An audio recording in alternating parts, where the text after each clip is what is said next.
tenía 15 años,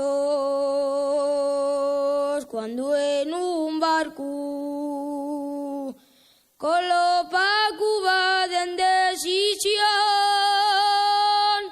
y a los 6 meses tornó pa'l pueblo un otro velero de polizón.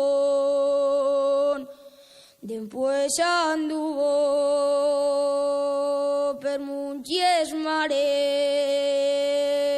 una goleta y un galeón, y entrando en puerto junto a una niña siempre coplaba y esta canción.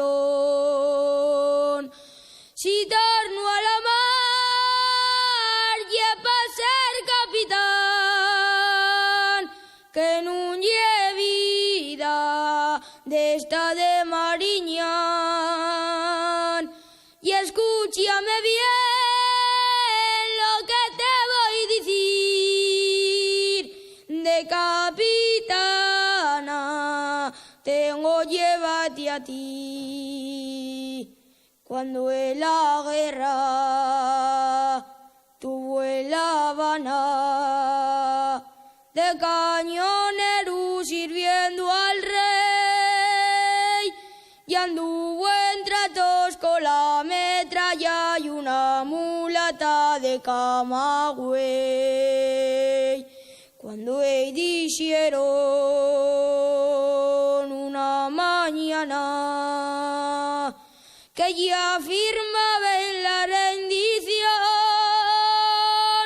fue despedirse de la mulata con un abrazo y la su canción. Si torno a la mar ya pa' ser capitán, que no lleve vida de esta de Mariñán. Y escúchame bien lo que te voy a decir, de capitana tengo llévate a ti. De capitana tengo llévate